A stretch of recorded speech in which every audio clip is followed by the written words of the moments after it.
good morning, candidates. I am your competency assessor. I am Andrew Jimmy Costa, accredited office assessor for electrical installation and maintenance. And I would like to acknowledge the presence of our AC manager, Joy Gallardo, and our test representative and our processing officer. So you don't have to worry about the presence of our AC manager because they are here to observe the conduct of competence assessment and to check if the conduct is accordance to the methodology and the process of the assessment process. Okay, so before we start, please stand up and do amen. Sit down. So as I call your name, please present your admission slip. Herbert Molesa. Please sign. Thank you. Ano ba talaga ito? Mr. Molesa? Next is Maris Valerie Ramos. Anong kayo ka pa dito?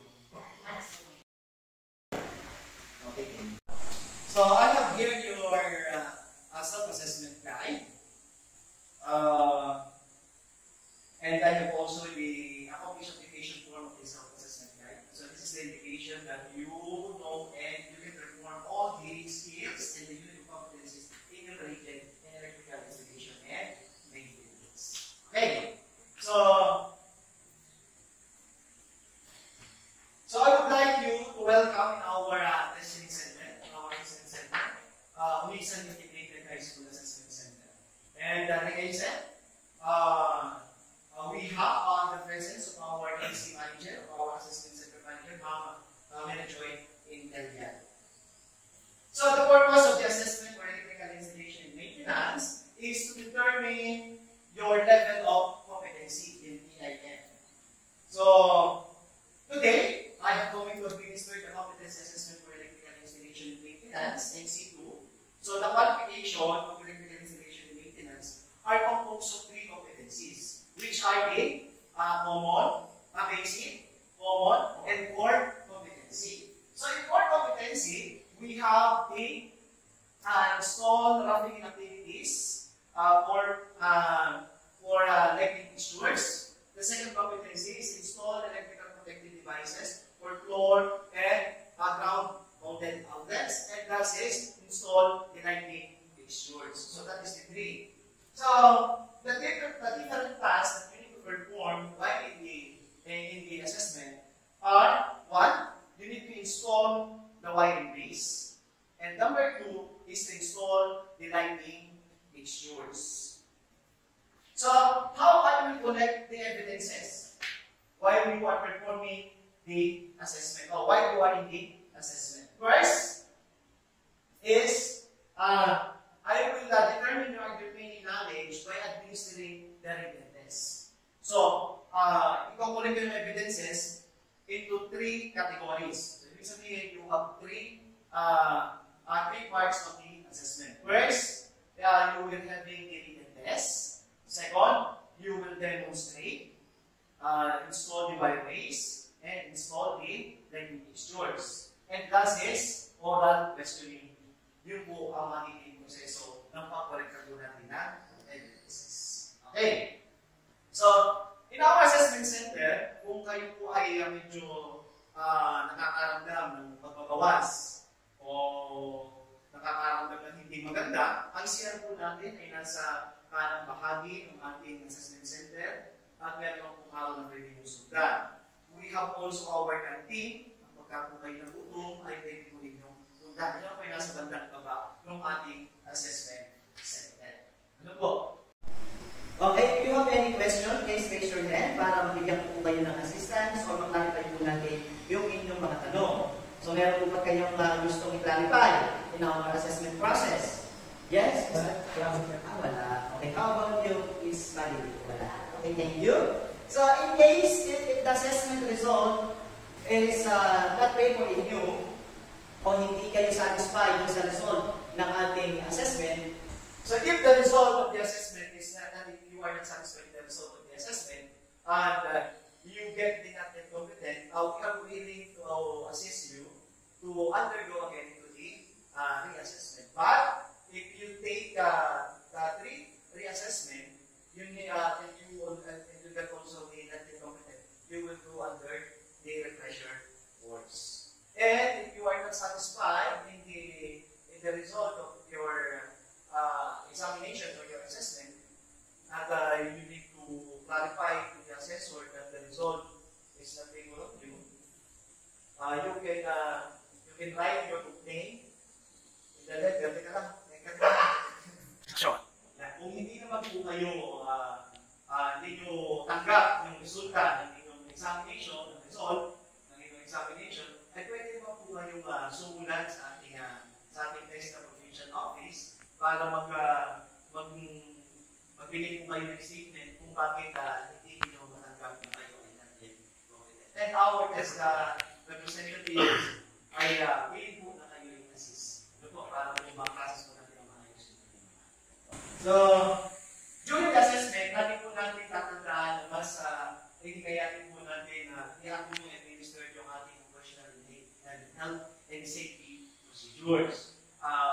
Once na po kayo ay nasugatan o nagkameron ng aksidente while the assessment is ongoing, automatic po na ito po ay kayo ay not yet competent na. Kaya po lagi po natin tatandaan na lagi po natin ibibigay ng higit sa 100% ang ating sarili sa ating kaligtasan. Ito po, safety is always important in our assessment.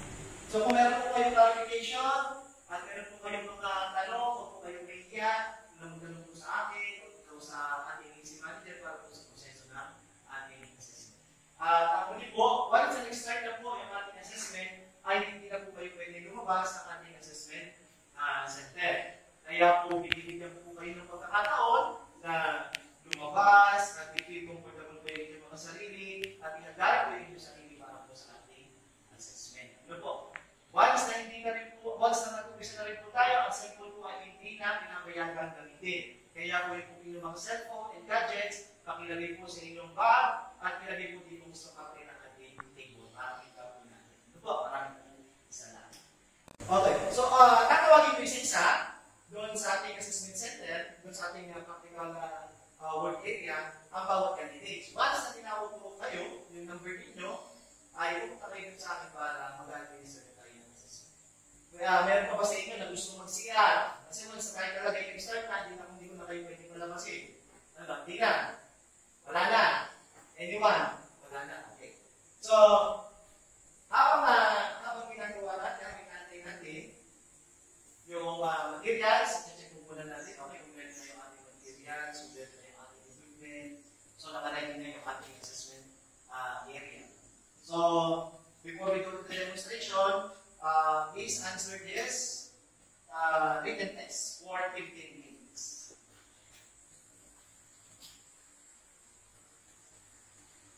Okay, time is up. End of your examination. Thank you.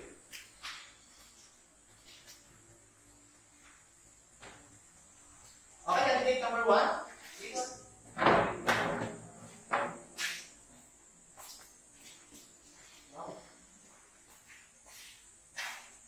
Okay, so candidate number 1, before we start, you need to prepare the materials, and then you need to install the wireways, and you need to install lighting tubes. Okay, are you ready? Yes, sir. Okay. For that,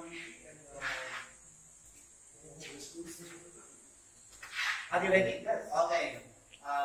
I will give you 30 minutes to install the lighting fixtures. Candidate number 1. Okay, I will give you 30 minutes to install the wires into the wireways and to install the lighting fixtures. Are you ready? I'm ready. Okay. Candidate number 1. Go.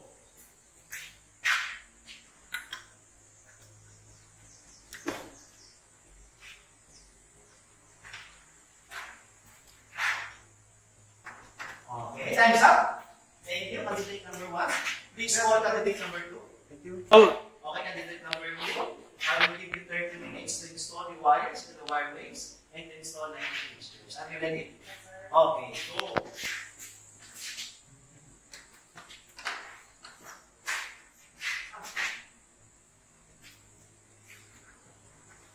Okay, thank you. Time's up. Thank you so much. For one, please start.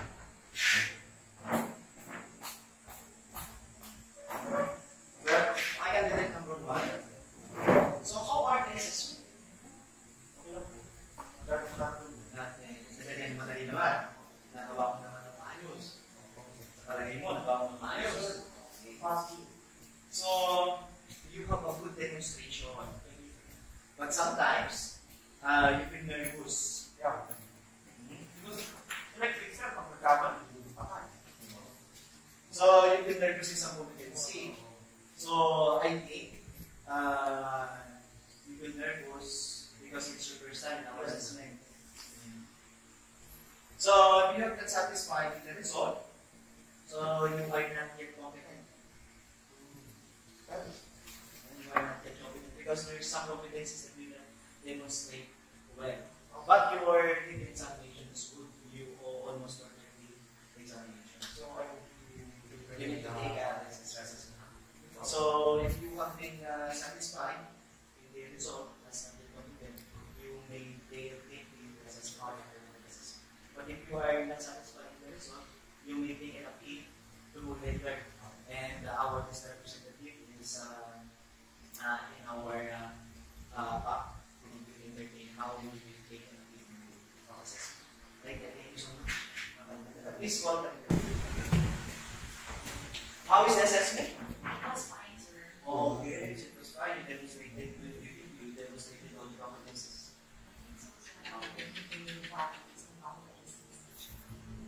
So, your written examination is good, almost perfect, 38 out of 40.